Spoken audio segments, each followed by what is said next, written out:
queridos amigos, muita paz a todos. É com muita alegria que estamos aqui no MIEP, em mais uma atividade do MIEP. Isso nos traz uma alegria imensa de servir a esse evento, de estar próximo da atividade realizada pela Associação Municipal de Espiritismo, pela coordenadoria que coordena os trabalhos nesse compartimento da Borborema. E como estamos nesse clima de MIEP, descortinando os múltiplos aspectos que o tema Terra, Planeta, Amor nos permite, nesta noite nós vamos discorrer sobre um tema que tem a ver com os nossos hábitos de consumo, com aquilo que nós fazemos com os produtos culturais que são gerados, e especificamente o cinema e a TV. Queríamos também, nesse início, agradecer a nossa amiga Ângela Dionísio, que de forma extremamente leal, fidedigna, e não sei nem que outro adjetivo apresentar, juntou-se a nós nesse projeto desde o início de janeiro, reunindo textos de fundamentação, vídeos, exemplos e organizando esse material conosco. Portanto, essa palestra é uma palestra feita a quatro mãos, embora nesta noite eu esteja aqui para apresentar e Ângela esteja no Recife. E queremos dizer também que esse é um trabalho do Cineluz. O Cineluz é um grupo de espíritas e simpatizantes espíritas que se reúne através do WhatsApp e comenta filmes e produtos culturais relacionados a temáticas espíritas ou que possam ser lidos à luz do espiritismo. Então, esse número que aparece aí para vocês é o número do contato, e quem desejar fazer parte desse grupo, é só mandar uma mensagem que será adicionado. Lembrando que nesse grupo a gente nem posta bom dia nem boa noite. Todo mundo no grupo amanhece feliz, bem disposto e vai dormir extremamente feliz. Não precisa de foto de gatinho nem de patinho, para se animar. É um pessoal muito animado já. Mas aí está o grupo do Cineluz, que deverá realizar ainda este ano uma atividade presencial para discutir produtos culturais como o cinema e a TV. Então vamos começar a nossa exposição, vamos ver isso. Pessoal da técnica, por favor, ajudem, acudam, nunca dá certo, nunca funciona, parece que foi agora, isso foi. Então, só para relembrar, para o começo da história, o que nós queremos destacar nesse início é que de todo o trabalho de Kardec, nós pensamos para esse momento algo muito importante: a preocupação do codificador com a publicidade da doutrina espírita. Tanto é que, após o lançamento do Livro dos Espíritos, uma das primeiras ações no campo da gestão foi a fundação da Sociedade Parisiense de Estudos Espíritas e, logo em seguida, a fundação da revista de Espiritismo, a Revista Espírita, que era, na sua introdução, designado como um jornal de estudos psicológicos. A Revista Espírita teve um papel extremamente importante, às vezes desconhecido de nossa parte, que somos espíritas, às vezes muito pouco estudados durante a nossa passagem pelas casas espíritas, pelos eventos, mas a Revista Espírita estava plenamente coadunada com os meios, com a tecnologia do tempo de Kardec. Era uma tecnologia da imprensa, era uma tecnologia que se utilizava das cartas, do correio, era uma tecnologia do impresso e, consequentemente, um impresso em preto e branco e bidimensional. E o codificador, extremamente preocupado com as questões de seu tempo, preocupado no sentido de atento, toma logo a iniciativa de fundar a Revista Espírita para que possa servir de divulgação ao espiritismo. E aí nós retiramos para início dessa nossa conversação sobre cinema e TV uma questão que nos parece importante e está no Livro dos Espíritos. A questão de número 20. quando Kardec pergunta: é dado ao homem receber, sem ser por meio das investigações da ciência, comunicações de ordem mais elevada acerca do que lhe escapa ao testemunho dos sentidos? Essa é uma questão pela qual, pessoalmente, eu tenho muito apreço, porque ela revela não só o pensamento kardeciano, mas uma compreensão de mundo que se tinha à época do codificador, que era exatamente a da importância da ciência. Aquela segunda metade do século XIX foi um momento de bastante efervescência da ciência, das várias metodologias vinculadas ao grande paradigma do positivismo. E, portanto, Kardec traz aqui uma pergunta muito importante: se é dado ao homem receber, fora das investigações da ciência, comunicações de ordem mais elevada do que lhe escapa ao testemunho dos sentidos. Evidentemente, ele pergunta isso tendo em vista o próprio trabalho das comunicações dos espíritos, da psicografia e da psicofonia, sobretudo, com a qual ele trabalhava à época, para, então, legitimar o trabalho que ia sendo feito. Quando nós lemos o Livro dos Espíritos, nós verificamos que essa é uma questão do campo da metodologia. Kardec estava aí nos apresentando uma metodologia de trabalho. E, como sempre, a resposta é surpreendente, né? E os Espíritos nos dizem: sim, se julgar conveniente, Deus pode revelar o que a ciência não é dado a apreender. E aí essa resposta nos traz muito conforto, porque nós verificamos que os espíritos sinalizavam para aquilo que hoje se chama de interligação dos saberes.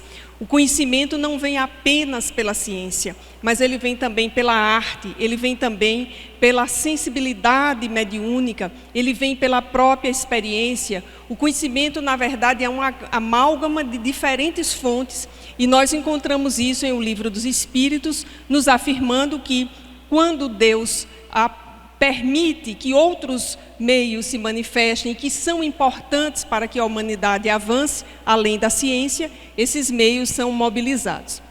E aí o codificador faz um arremate dizendo que por essas comunicações, e evidentemente ele se referia no contexto próprio do Livro dos Espíritos às comunicações mediúnicas, é que o homem adquire, dentro de certos limites, o conhecimento de seu passado e de seu futuro.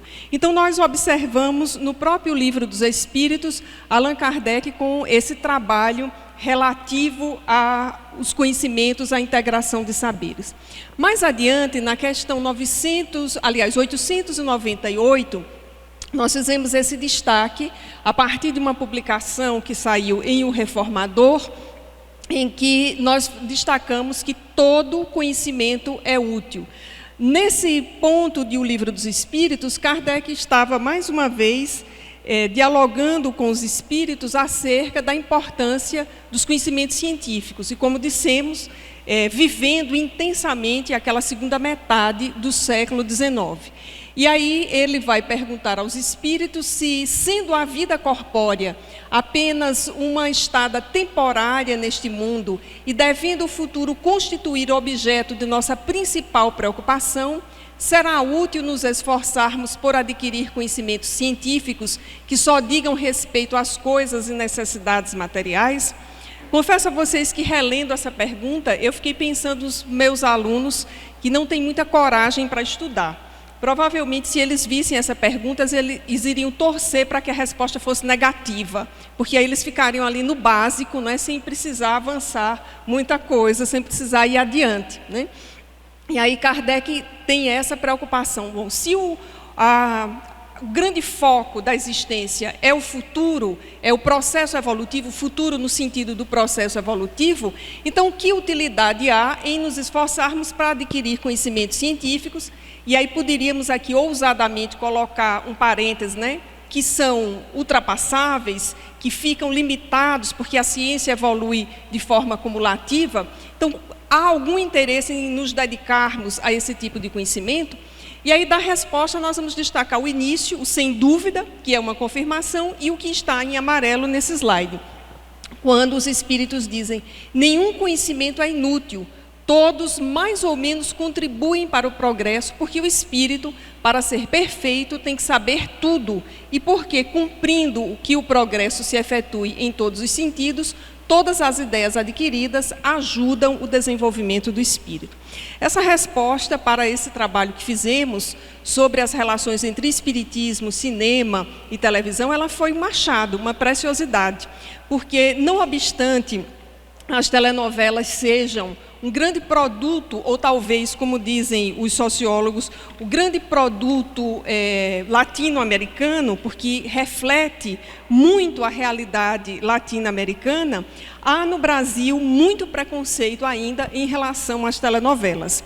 E já desde a década de 80, os estudos na área de sociologia demonstram que, diferentemente de outras artes, e de outros produtos culturais, mais especificamente, as telenovelas têm pautado as grandes temáticas da sociedade brasileira. E aí sempre estão envolvidas em muitas polêmicas, algumas propositadamente causadas pelos atores, diretores e autores de novelas, e outros pela recepção que isso se dá na sociedade. Todavia, é um produto cultural, assim, no Brasil, que não há a menor expectativa de que esse produto cultural ele saia do cenário. Somente uma das redes de televisão, a Rede Globo, por exemplo, mantém em sua grade pelo menos 3 telenovelas de segunda a sábado. Há momentos em que são 4 telenovelas, as chamadas as novas, as que estão no ar, afora a repetição no horário da tarde. E outras emissoras já se aventuraram nesse campo, nessa área, com algum sucesso maior ou menor aqui ou acolá. Então, esse produto cultural, ele tem uma importância muito grande, porque gera muitos debates. Eu vou adiantar aqui um item que inicialmente eu pensei dizer mais à frente, mas só para convencê-los da importância de estudar esse tema, um convencimento que eu mesma fui construindo ao longo do tempo. Só para a gente ter uma ideia da importância desses produtos culturais, e quando eles tematizam os assuntos que dizem respeito ao espiritismo, a gente pode observar a partir do chamado ponto de audiência, ou de quantos espectadores são atendidos. Lembremos que o filme Nosso Lar, que é o grande sucesso, digamos, da temática espírita, alcançou 4 milhões de espectadores. Isso é um sucesso em termos de produto cultural, digamos, genuinamente espírita, no sentido de ser muito fidedigno às ideias espíritas, ao livro que foi roteirizado, e é um sucesso em termos de cinema nacional, que ainda é uma mídia que se esforça para a adesão da população. No Brasil, diferentemente de outros países, esse não é um produto cultural com ampla adesão, sobretudo a produção nacional. Então, o grande sucesso foi Nosso Lar. Bezerra de Menezes teve em torno de 800 mil espectadores, ou seja, menos de 1 milhão. Um capítulo razoável de uma telenovela, e eu estou me referindo às telenovelas da Rede Globo, porque no levantamento que nós fizemos, é a emissora que vem produzindo desde a década de 60 novelas com temáticas relativas ao espiritismo. Um capítulo razoável de uma novela razoável chega a atingir 40 milhões de espectadores. Quando eu li esse dado a primeira vez, eu achei que ele tivesse errado. E aí anotei e fui buscando em outros autores, e esse dado se confirmou. Então, esse dado passou a ser para mim muito importante quando eu encontrei essa pergunta de O Livro dos Espíritos, que todo conhecimento é útil. Evidentemente, nós vamos relacionar isso à sentença de Paulo: tudo me é lícito, mas nem tudo me convém. E a nossa perspectiva aqui não é a de defender as telenovelas, mas é a de trazer um olhar na seguinte direção: é um produto cultural que não é gerado pelo movimento espírita, mas que apresenta para um número imenso de telespectadores as ideias espíritas, algumas mais alinhadas com a literatura de base, outras nem tão alinhadas. Mas a exigência não é que seja alinhada ou desalinhada, porque numa adaptação, nem para o cinema, nem para o teatro, nem para a televisão, nós podemos exigir qualquer tipo de fidelidade, porque é do processo de adaptação.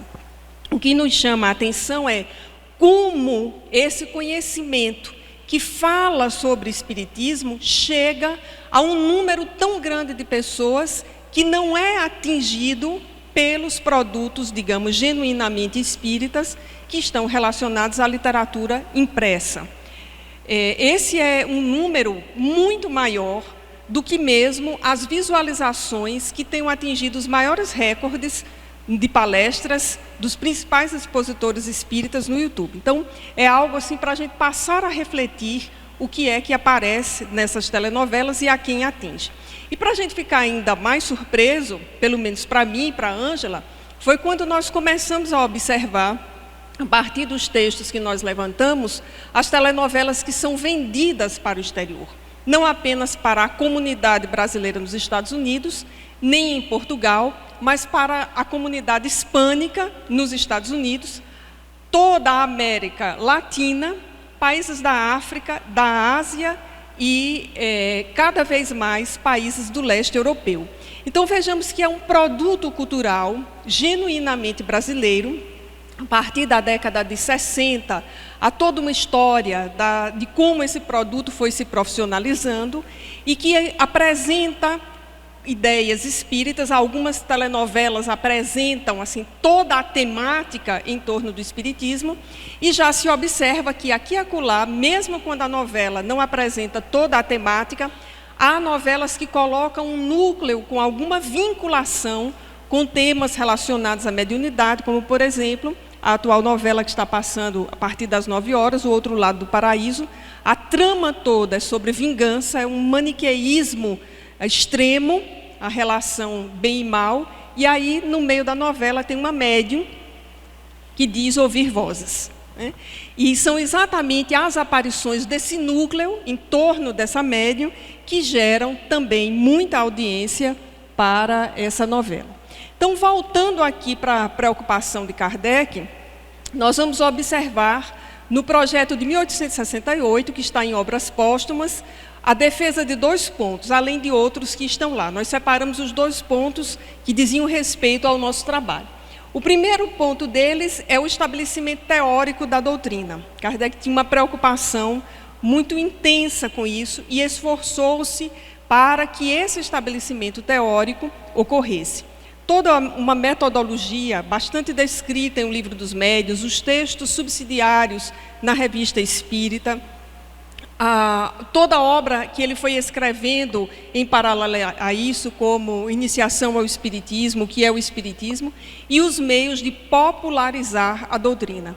Então vejamos, a preocupação do codificador não era tornar a doutrina um conhecimento de iniciados, mas era levar esse conhecimento cada vez mais para o grande público. E aí, como antecipamos num outro slide, o meio disponível, tecnologicamente disponível à época, era a imprensa, em preto e branco, uma imprensa que não se parece em nada com a de hoje. Era uma imprensa extremamente diferente, ainda por tipos, em que cada letra de uma palavra teria que ser retirada da caixa, ser colada. Então, um processo extremamente lento, se comparado ao de hoje, da imprensa.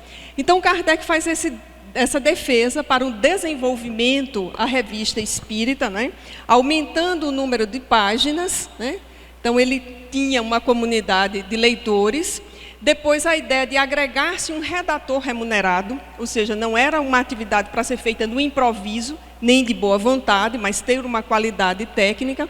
Uma publicação em larga escala, feita em jornais de maior divulgação, que levaria ao mundo inteiro, até as localidades mais distantes, o conhecimento das ideias espíritas, despertaria o desejo de aprofundá-las, multiplicando-lhes os adeptos, imporia silêncio aos detratores que logo teriam de ceder diante dos ascendentes da opinião geral. Confesso a vocês que eu não esperava encontrar tamanha atualidade no projeto de Kardec para os dias de hoje, para os meios tecnológicos com os quais nós vivemos. Se nós substituirmos a revista aí, ou se nós agregarmos ao impresso, a revista, aos jornais espíritas, os outros meios de que nós dispomos hoje, nós veremos que tudo mais se aplica a todos eles. Então, ter profissionais da área habilitados que possam fazer um trabalho de qualidade e não um trabalho que tenha apenas boa vontade, mas que tenha bom acabamento.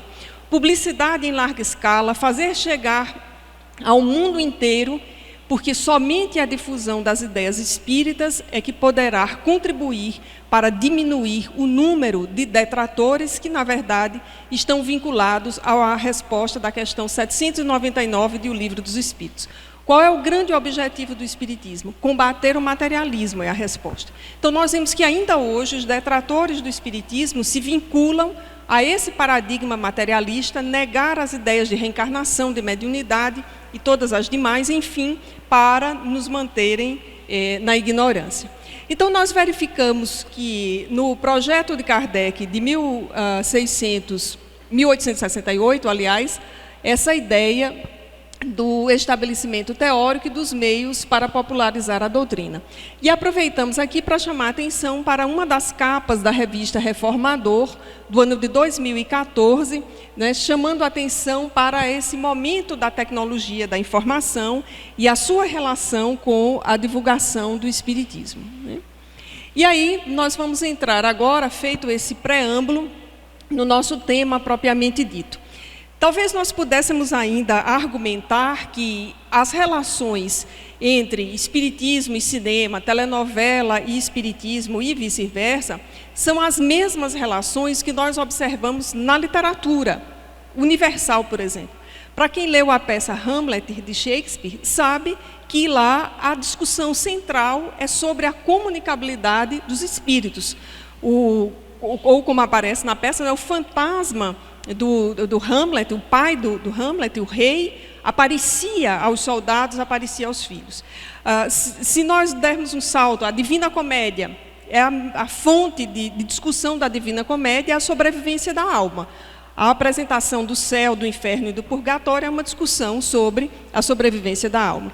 Se nós trouxermos para a literatura brasileira, só para ficar nos clássicos que a gente tem que ler na escola, Memórias Póstumas de Brás Cubas é uma discussão sobre a sobrevivência da alma e sobre o seu retorno. O livro Encarnação, de José de Alencar, para citar um contemporâneo de Machado de Assis, é um outro livro que vai discutir a reencarnação. E vai discutir também, hoje, né, à luz de uma leitura psicológica, a dupla personalidade. E aí, para ficar nos clássicos também, a gente vai até Jorge Amado, Dona Flor e seus dois maridos. A discussão de Dona Flor e seus dois maridos é a sobrevivência da alma. Então, essas relações, elas são da arte, elas são dos produtos culturais. Uma arte e produtos culturais que se alheiem ao seu tempo, às ideias da sociedade, elas estão fadadas a morrer muito rapidamente e não entram para a história. E é exatamente da arte, e aí dos produtos culturais, nessa versão de arte já industrializada, que é uma discussão enorme, que nós não vamos fazer aqui hoje, não pode ficar sem se relacionar com o seu tempo, com as suas ideias. Então, os registros que nós encontramos, de 1936, o primeiro filme brasileiro com uma temática relacionada ao que os críticos de cinema chamam de o sobrenatural. É o filme O Jovem Tataravô, de um cineasta à época importante para o cinema brasileiro.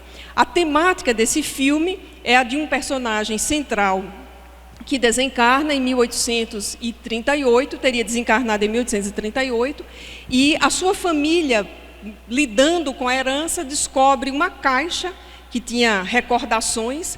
A caixa havia pertencido a um seu antepassado, que seria Estácio de Sá, uma figura importante para a história brasileira, e no filme, esse Estácio de Sá é remetido a um grande faraó do Egito, Ramsés II, e a família vai então invocar, digamos assim, para usar uma expressão comum e da crítica de cinema, o espírito que havia desencarnado. O personagem chama-se Virgílio. E no fim da trama, esse personagem está reencarnado no Brasil de 1930, em plena ditadura de Vargas e com umas ideias extremamente avançadas para a sua época. Então, é um filme sobre mediunidade, um filme sobre reencarnação, já em 1936, no âmbito de um cinema brasileiro que estava ali começando e se estabelecendo no Brasil, né? Do ponto de vista das novelas, nós vamos ter algo extremamente importante. O chamado produto telenovela é um produto da década de 50, há uma discussão se em 50, 51 nós tivemos a primeira telenovela. O fato é que elas começaram na televisão nascente como uma herança das radionovelas. E em 1966 nós vamos ter a primeira novela descrita pela literatura como uma novela com uma temática vinculada ao espiritismo. A novela Somos Todos Irmãos, de Benedito Rui Barbosa, na extinta TV Excelsior, baseada, nada mais, nada menos, segundo o depoimento dele próprio ao programa Roda Viva, no livro A Vingança do Judeu. Aí qual não foi a vergonha, né, da pessoa que estava estudando o tema e não leu A Vingança do Judeu? Então já está lá separado, né? Como é que eu li tudo isso e não li A Vingança do Judeu ainda? Então eu tenho agora um motivo para ler. E aí, rastreando todo esse material, nós encontramos Benedito Rui Barbosa, um jovem autor, segundo ele dizia, né, no programa Roda Viva. Ele afirmava assim: eu não sou espírita, mas eu acredito em reencarnação. A temática espírita é extremamente envolvente.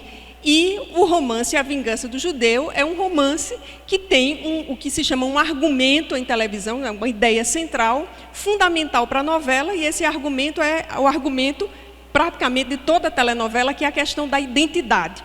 Verifiquem que toda telenovela alguém precisa saber quem é o pai ou a mãe, né? Então, há sempre alguém que não sabe quem é seu pai, quem é sua mãe, né?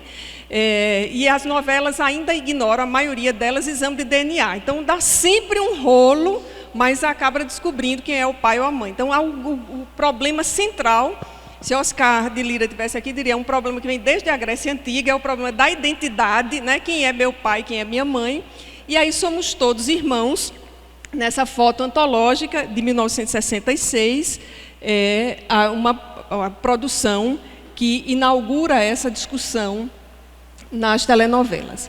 Nós vamos, só para situar, nós vamos fazer uma rápida apresentação de como um cinema brasileiro, depois chamado Novo Cinema Brasileiro, a revivescência, se encaminha para o que hoje na literatura é descrito como um gênero do campo cinematográfico.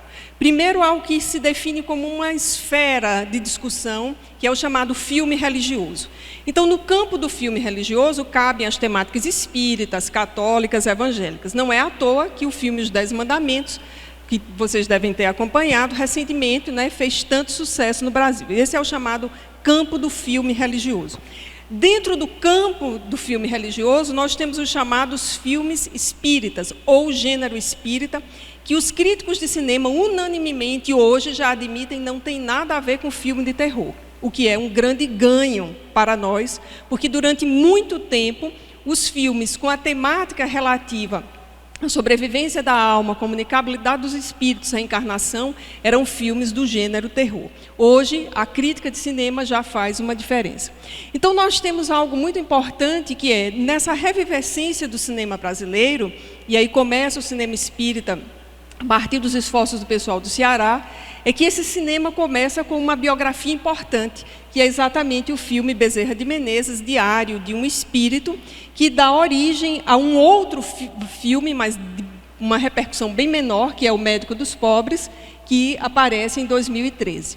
E aí temos as cartas de Chico Xavier, ou Cartas de Chico Xavier, e Nos Passos do Mestre, nesse gênero aí dos documentários, das biografias, e que, de certa forma, tem uma importância significativa, porque levam essa temática ao cinema. Eu lembro que, na época dos Passos do Mestre, todo o Brasil, o movimento espírita, se mobilizou, porque havia uma imensa dificuldade desse filme entrar na grade dos cinemas, porque são empresas vinculadas à distribuição de filmes norte-americanos, enfim, é uma dificuldade. O mesmo problema que se tem com livros no Brasil, que é distribuir, fazer chegar às pequenas livrarias, é o mesmo problema dos filmes, é fazer chegar aos cinemas. Então, se diz que montar um filme hoje no Brasil não é tão difícil, o difícil é distribuir. Então, esses filmes de documentários, eles fizeram muito sucesso. E aí nós temos aqui os de maior repercussão. Nosso Lar, de 2010, com 4 milhões de espectadores. Chico Xavier, que aí foi uma produção extremamente bem acabada, liderada por Daniel Filho, um grande diretor, um roteiro que contou com a consulta a vários biógrafos de Chico, um elenco já mais preparado e um produto para ser desmembrado. Esse é o detalhe do filme Chico Xavier, porque ele já foi produzido para ser filme, para ser minissérie, para sair em DVD, porque vinha com o selo da Globo. Então, uma grande empresa que podia pensar nessa sequência de fazer o filme chegar nesses outros produtos. Temos As Mães de Chico Xavier, filme bem interessante, que, na verdade, para mim, deveria ter o título Os Pais de Chico Xavier. Eu tive a oportunidade de escrever uma resenha na época e escrevi com esse título, né? Os Pais de Chico Xavier, porque o filme parece que não dá muita visibilidade aos pais e os personagens estão todos lá, numa composição muito interessante, numa relação com as mães e nessa compreensão do que é a morte dos filhos. O filme dos Espíritos e A Vida Continua, que é um filme bem coladinho no livro E a Vida Continua, e esse último, Causa e Efeito, que teve talvez mais repercussão no YouTube do que no próprio cinema. Então, em termos de produção nacional, nessa revivescência dos anos 2000 para cá, esses são os produtos de maior repercussão. E aqui, só para a gente lembrar, né, os filmes estrangeiros que tematizaram, e aí eu peguei só da década de 90 para cá, porque o filme Ghost, ele inaugura um momento muito importante para o chamado gênero de filme espírita dentro do campo do filme religioso. Esse filme, para quem não lembra, ele ganhou à época o Oscar de roteiro, que é um Oscar extremamente importante. Naquela escala dos 4 mais importantes, ou 5 mais importantes, que é melhor filme, melhor diretor, melhor ator, melhor atriz e melhor roteiro. Então, o Ghost ganhou o melhor roteiro à época. É um Oscar importante por conta da fidedignidade na relação da montagem, ou seja, de passar do impresso, do escrito, para o audiovisual, o cinema, com as suas múltiplas linguagens de cor, de movimento, de som, de figurino, e é um Oscar extremamente importante. E é um filme que vai trazer cenas que se tornaram antológicas, revendo as novelas, né, e eu fiz quase que uma maratona esses últimos dias, revendo A Viagem especificamente. Há muitas cenas da viagem que são tributárias da ideia que está em Ghost, de como o espírito sai do corpo, de como o espírito atravessa os objetos opacos, as portas, né? E como esse filme já passou milhões de vezes na sessão da tarde, todos vocês sabem do que eu estou falando, né? O Amor Além da Vida, que é um filme belíssimo, é uma releitura da Divina Comédia. É um filme que eu já vi muitas vezes e cada vez eu preciso de mais referências de artes plásticas, de literatura, de música para entender. Um filme muito bonito. O Sexto Sentido, que ficou conhecido pela frase do menino, I see dead people, né? Então eu vejo pessoas mortas. E o final é muito surpreendente. Confesso a vocês que a primeira vez que eu assisti eu não entendi o final, eu tive que assistir de novo, né? Uma vergonha para quem é espírita, mas eu não entendi. Né? Eu saí do cinema e a minha amiga perguntou, você entendeu? Eu disse, entendi. Ela disse, e aquilo lá do personagem? Aí eu não tinha entendido. Eu não vou dizer o que é, porque aí quem não assistiu vai assistir. Né? Minha Vida na Outra Vida, que é um filme de história real, não é uma ficção como os demais. Né? Passageiros, que depois que eu assisti esse filme, eu sempre viajo de avião pensando 2 vezes, né? E eu já acordei 2 vezes em voo de avião pensando que eu tinha morrido. A primeira vez eu viajei à noite, dessas viagens, né, sempre muitas peripécias antes de viajar, muitas atividades, e eu literalmente adormeci no voo. Só recentemente eu descobri que não é que eu adormeço, é que a pressão do avião faz com que a minha pressão caia, e cai bastante, mas na época eu não sabia. E eu sempre achava que eu dormia muito em avião, só que, além de dormir, a pressão também caía. E eu acordei, eu não sabia onde eu estava, eu só lembro que eu vi uma luz azul, né? Era uma aeronave bem grande, daquelas que tem uma luz azul. Eu olhei e vi uma luz azul, aí eu pensei assim, eu acho que eu morri. Aí eu fiquei parada para conectar assim, o que tinha acontecido, a última coisa, né? Quando eu fui tentando, né, um exercício que a gente faz em mediúnica. Qual foi a última coisa que lhe aconteceu? Aí eu fui fazendo o exercício e vendo a luz azul, assim, na minha frente, né? E aí, depois de um tempo fazendo exercício, lembrando, eu tinha ido de casa ao aeroporto, assim, eu olhei para a frente, e aí eu vi na cadeira da frente a propaganda da companhia aérea. Ah, eu não morri, não, eu estou dormindo, né? Então, eu não estava em Passageiros, né? E é um filme extremamente interessante, eu acho que um dos mais bem montados, né? Tanto que quando começou aquela série Lost, que muito comentário, eu assisti um capítulo de Lost. Esse povo não sabe nada, Passageiros é muito mais original. E aí não assisti a série. E esse último, Downbeat, que eu não assisti, Ângela que assistiu e me passou a sequência, e é um filme também sobre essas relações com a espiritualidade. Então, esses são filmes estrangeiros que marcaram época e, de alguma forma, eles são paradigmáticos. E, não por acaso, eles acabam influenciando a montagem de telenovelas. Então, só para a gente ter uma ideia de um produto brasileiro como a telenovela, e que a gente precisa entender que é uma obra aberta. Quando se começa uma telenovela, o que se tem pronto é a sinopse e o argumento. Dizem os autores que dificilmente uma sinopse é mudada. Há mudanças, mas dificilmente ela é mudada ao sabor de um improviso qualquer. A sinopse é o que regula a novela. Normalmente, uma novela que vai ao ar, ela entra no ar com um estoque de 20 capítulos prontos.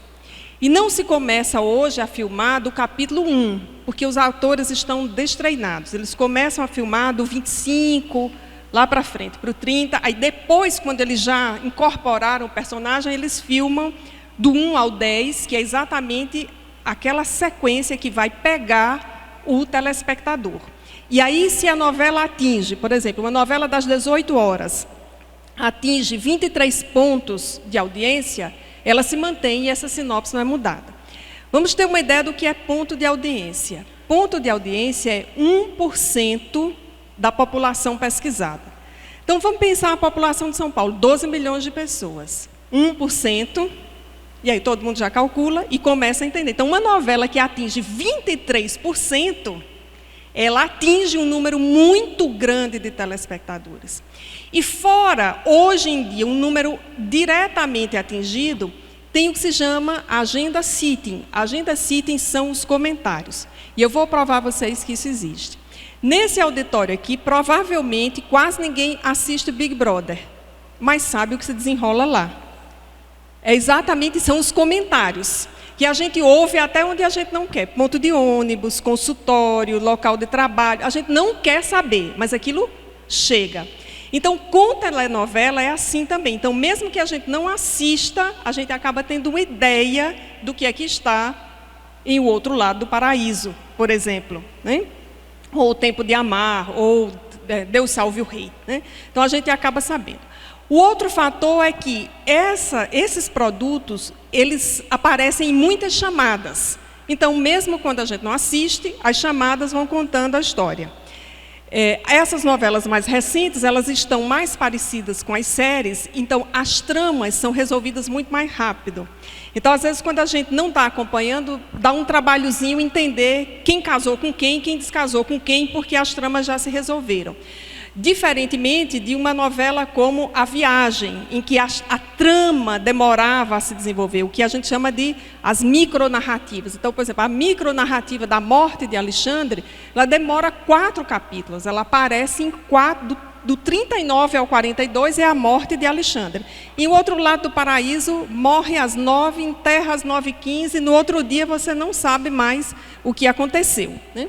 Então, o cinema e as telenovelas, eles vão se imbricando. E hoje as séries. Não por acaso está no ar Deus Salve o Rei, porque Game of Thrones é a grande série da Netflix. Então, há um público enorme que não sabe o que é a Idade Média porque não assiste Game of Thrones. Então, a empresa escreveu uma novela. Então, é uma obra aberta. Eles têm, assim, várias propostas que vão sendo sacadas a partir de N variáveis. Escalação de elenco, disposição da equipe para escrever, porque cansa. Um capítulo de novela tem 200 páginas. né? Então, não é uma coisa muito fácil de escrever. E eles entram no ar com apenas alguns escritos e a sinopse. Então, os autores estão escrevendo, os diretores estão com a equipe filmando, a outra equipe está dando acabamento e uma terceira está botando no ar. Então, é uma indústria, de fato, né, que vai sofrendo muitas pressões. E o grande antagonista, essa é a palavra na literatura, o grande antagonista de uma telenovela é o público. Então, se o público dá uma boa repercussão, a novela se mantém no ar. Senão, ela é encurtada. Isso acontece com várias delas. Então, só para lembrar aqui, quando a novela Tieta entrou no ar, ela causou uma enorme polêmica, uma discussão, porque a abertura da novela, a atriz, uma modelo muito famosa à época, ela aparecia nua, com o torso nu. E aquilo foi um escândalo na década de 90, comecinho. E aí eu lembro de Dom Paulo Evaristo Arnes escrevendo um texto para a Folha de São Paulo, no tempo em que a gente comprava a Folha de São Paulo lá na banca de Orlando, né? Esperava chegar no avião à tarde, né? Eu sou desse tempo, Zezé também, mas tem umas meninas aqui que não são, não, né? Então eu lembro de Dom Paulo Evaristo Arnes escreveu a coluna, era às sextas-feiras, a dele, sobre isso, e ele dizia o seguinte: quem achar que aquilo é ruim, aperte o controle remoto. Era a última frase do artigo dele, eu nunca esqueci isso, né, uma coisa que eu li lá na década de 90. Então, o público é o grande antagonista. E eu estou dizendo isso para avançar, porque eu só tenho 15 minutos agora, na conclusão a que eu e Ângela chegamos. É que se essa grande empresa, que é a Globo, de tantas polêmicas, produziu tanto material, que a gente vai mostrar aqui, sem uma mobilização organizada da comunidade espírita, imagine se a comunidade espírita se mobilizar. Para quem assiste a Globo News, tem umas inserções lá, que é a central de atendimento ao telespectador. Vocês já perceberam que tem alguns repórteres que tremem quando vão abrir o envelope? Porque é exatamente o telespectador que o mantém lá. Então, nós temos um poder muito grande do qual nós não percebemos, não nos damos conta, né, de escrever, de mandar as mensagens. E hoje, com as redes sociais, essas novelas elas são comentadas online, nas comunidades. Isso começou com o Orkut, que já morreu, mas, né, continua hoje nos vários grupos e nas redes sociais. Elas são comentadas enquanto elas estão no ar. Então, há uma pressão do público muito grande. E aí, depois que nós fizemos esse trabalho, eu fiquei pensando, se a gente se organizasse e pedisse, por exemplo, um remake da Vingança do Judeu, né, ou uma produção no nível, né, dessa empresa, para 2000 anos, 50 anos depois, Paulo Estevão, a obra de Dona Ivone do Amaral Pereira, né, de André Luiz. Então, assim, a gente não se deu conta do projeto de Kardec, que é o projeto da publicidade, que a gente não tem como fazer, mas tem quem faça, se a comunidade espírita se mobilizar. E ainda com o efeito, digamos assim, colateral, no bom sentido, de que as novelas bem aceitas, elas são vendidas para o exterior. E já estão chegando a mais de 30 países, né? Para adiantar aqui, por exemplo, a novela Alma Gêmea, que é um grande sucesso, só para didatizar, há 3 grandes sucessos: A Viagem, Alma Gêmea e Além do Tempo. A novela Alma Gêmea ela já foi vendida para mais de 30 países. Países da África, Coreia, Japão, entre outros. E leste europeu, Croácia, uma novela que está passando na Croácia. Então, imaginemos as ideias sobre reencarnação apresentadas nesse formato, que é um formato, né, de múltiplas linguagens, no mundo inteiro. Não é uma questão de divulgar somente os atores brasileiros, é a ideia que está na novela, é o argumento, é o tema. Então, vejamos que a publicidade de Kardec está indo por outros caminhos, né? Então, eu marquei essa primeira novela, Ambição, de Ivani Ribeiro, porque ela é a grande autora ainda, é a autora de A Viagem. Não tinha uma temática espírita diretamente. Aí temos Somos Todos Irmãos, temos de Ivani Ribeiro também O Terceiro Pecado, de 68, fazendo 50 anos, que em 1990 recebeu um remake intitulado O Sexo dos Anjos. E foi um remake reescrito pela própria Ivani Ribeiro, que já estava na Globo. Em 75, nós temos A Viagem, e essa imagem aqui é a imagem da versão de 94, não é da versão de 75, escrita por Ivani Ribeiro para a TV Excelsior. Em 94 é aquela versão com Cristiano Torlone, no auge da beleza, que todo mundo conhece, né? Eu revi ontem, estava lindíssima, naquele cabelo curto, deu vontade até de cortar de novo, né? Aí depois eu olhei, o meu estava bem preto, igual o dela, eu digo, acho que eu vou cortar para ver se eu fico parecido. O problema é a altura, né? E a magreza, né? Eu fiquei olhando assim, o pescoço de Cristiano Torlone em 94 era uma coisa extraordinária. Então essa novela, ela é de 75. Aí em 94, o remake feito por Ivani Ribeiro e Solange Castro. Ela é reexibida na Globo em 97, em 2004, em 2006 e em 2014. E já foi reexibida no canal Viva, na Globo Internacional. É o grande sucesso. E o livro chamado A Viagem existe, eu comprei o meu hoje. Existe na estante virtual, se encontra nos sebos. Ivani Ribeiro, A Viagem, que é uma obra originalmente baseada e declaradamente pela autora no livro Nosso Lar e no livro E a Vida Continua. A história de Diná é muito semelhante à história da doença, à história de Evelina, que está lá.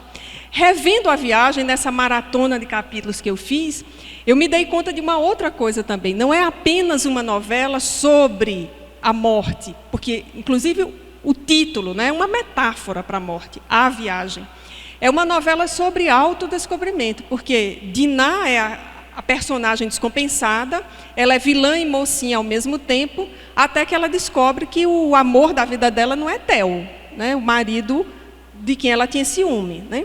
Um parênteses aqui, é que um marido bonito daquele jeito dá problema, né? Que botaram o ator também no auge da forma, né? E depois botaram Antônio Fagundes num bom momento, né?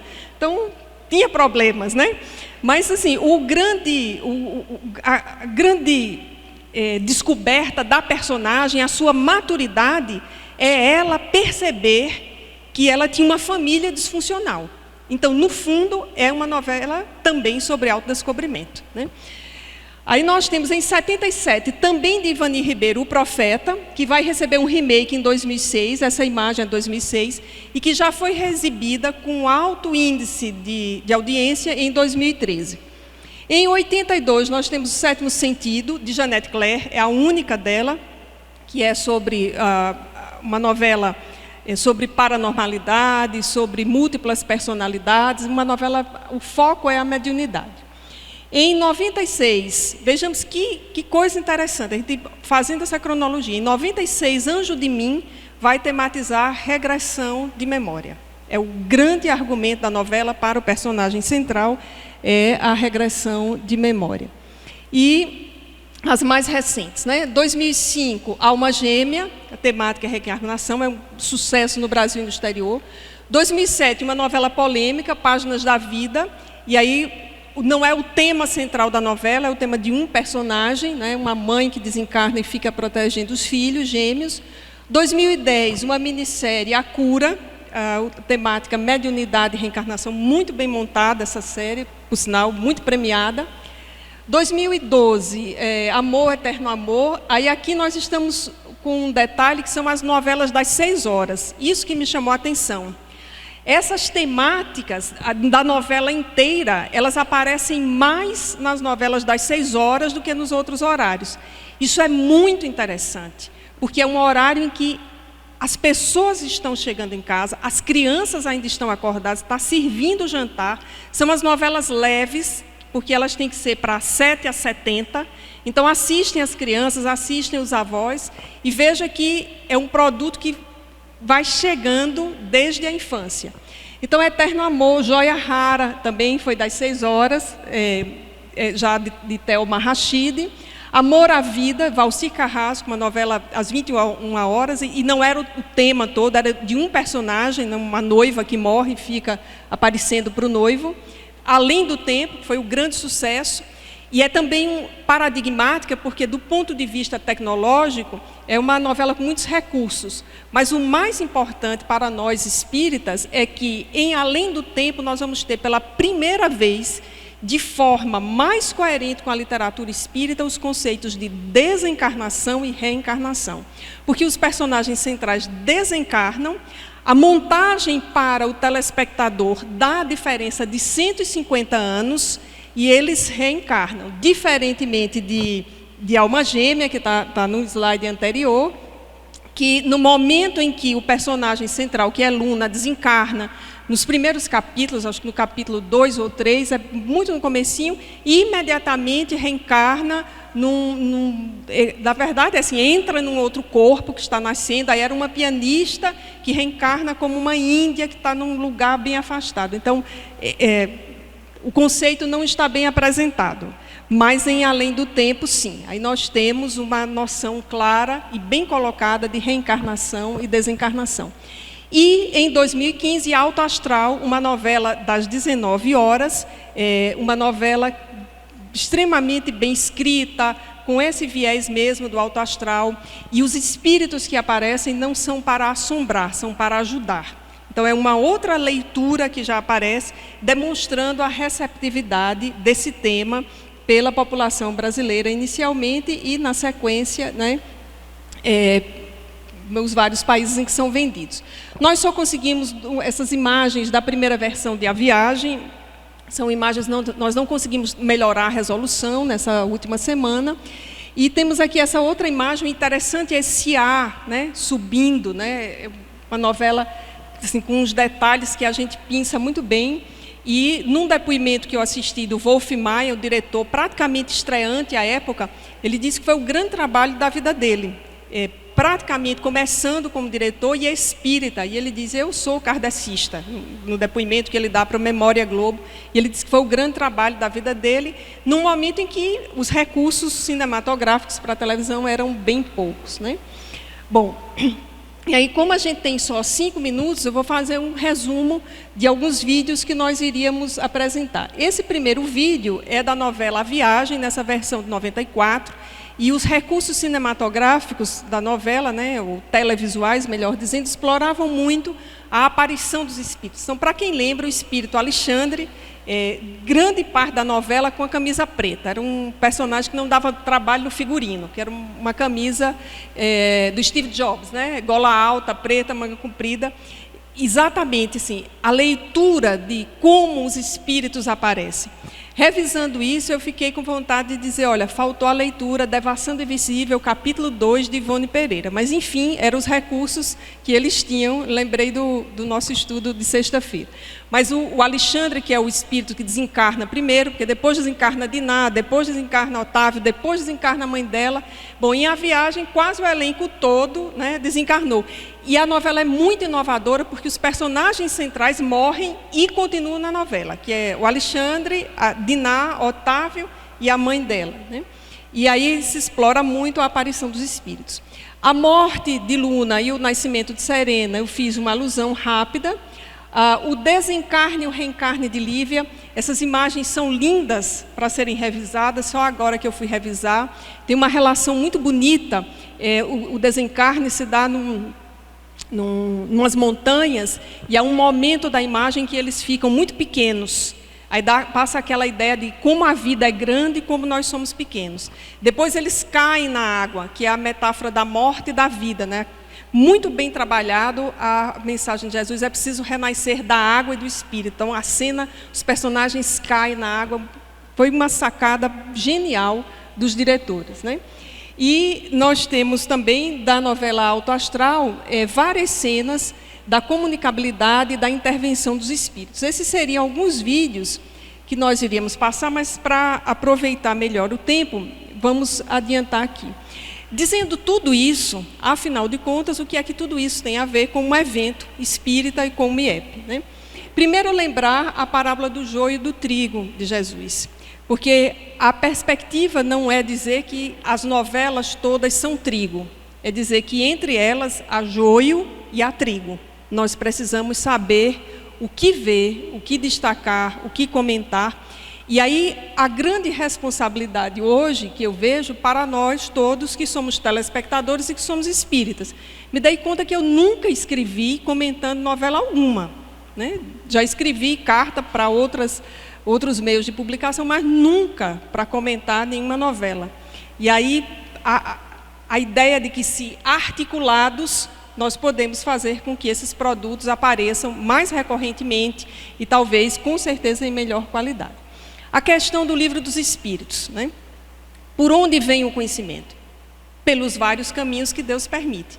Imaginemos hoje se a espiritualidade estivesse contando apenas com os espíritas para divulgar esse conhecimento. Quando é que nós chegaríamos ao Japão com uma novela? Não chegaríamos, né? Então nós temos que reconhecer humildemente nossos limites. O nosso limite é esse aqui, é o da exposição para os simpatizantes e os adeptos do espiritismo. Então, extraordinário é perceber que essas ideias, elas são da humanidade. E por isso elas se conectam tão bem com o tema desse MEP. Porque eu fiquei vários meses, né, desde que eu fui escalada para essa atividade, pensando como juntar esse tema com o tema do MEP. E aí, de ontem para hoje, né, é que chega a ideia. Né? Reencarnação, mediunidade, elas pertencem à humanidade. Elas não são um patrimônio nosso. Não obstante seja o espiritismo que tem melhor difundido e dignificado, mas nós não podemos retê-las em nossas mãos. Elas precisam avançar. E aí precisamos fazer o nosso papel, né, de solicitar essas obras.